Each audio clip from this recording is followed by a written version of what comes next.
This is the view across London many employees at the British Council will be saying goodbye to.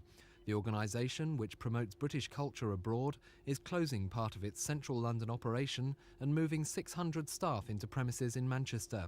They join 14,000 workers from 48 businesses and organisations who have decided to leave central London over the next 2 years. Today's report by surveyors Jones Lang Wootton says the record 80% jump last year in businesses moving away was largely due to high property costs. Other reasons were lack of space for expansion and difficulties in recruiting skilled staff. Primarily the reason is economic. We need to keep our costs down to a minimum. About half our income comes from revenue, and we're going to be very much more cost efficient in Manchester.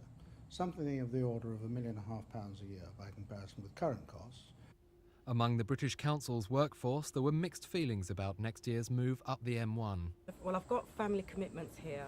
You know, my boyfriend's here, and you know, obviously he doesn't want to move to Manchester. He's got a good job here anyway, and my whole life is in London anyway.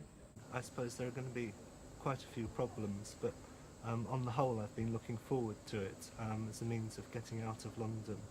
Over the next 2 years, the Bank of England is moving jobs to Gloucester, the Inland Revenue is relocating some staff to Nottingham, and the British Library is moving a further 350 staff to their offices in Boston Spa in West Yorkshire. Other businesses are buying up space in London's Docklands, but the report's author says it could actually make central London cheaper for business.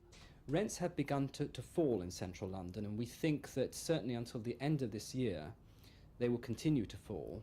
So this is a very good time for firms to consider taking high-quality office space in central London. The continuing exodus from London, which will vacate some 2.1 million square feet of office space next year, is being seen as more bad news for the region's already beleaguered rented property market and a further indicator of the extent of the recession in the southeast. This is John Dowden for Thames News.